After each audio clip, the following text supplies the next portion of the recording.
Alright, so this is part 11 of the Kx65 rebuild. In this video, I'm going to be installing the crank bearings and the transmission bearings, and also the rest of the seals that I have as well. So the first bearing I'm going to install is this crank bearing right here. But before I do that, I'm going to clean out all the grime that you see in there. I'm going to be using this 50mm driver to pop the bearing in. So the bearing should be in place now.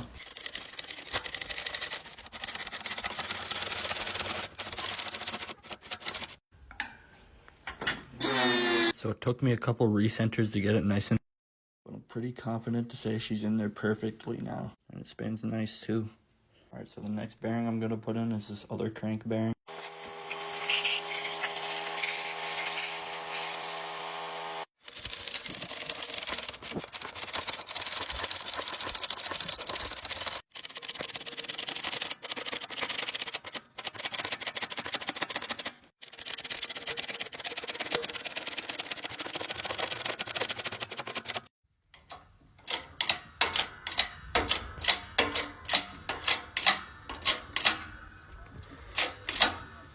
So I finally just got this crank bearing in. Took a couple repositions because it wasn't centered correctly. So now that I got these crank bearings in, move on to the transmission bearings. So I'm going to start with these two first and then get these other ones next. So this bearing went in pretty smoothly. Now time to get this other bearing in. Should be in place now.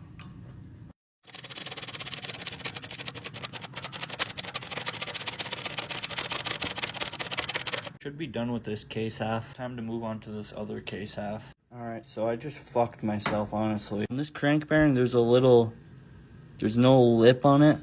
But on this other crank bearing, there is a tiny lip on it, so I thought it wasn't fully pressed in. But I guess it was fully pressed in. And I just fucking cracked my case.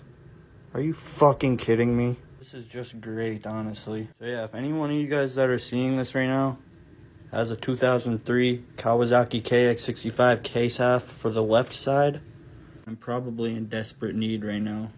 Honestly, fuck my life. I'm guessing this case crack is gonna be unfixable, so yeah, fuck this shit. So like I said, if anybody has a 2003 Kawasaki Kx65 left case half, then yeah, let me know, cause yeah. Otherwise, this is probably gonna be the last part I make on this stupid ass bike. Well, I guess it's time to start taking all these bearings I just put in out. I guess you live and you learn.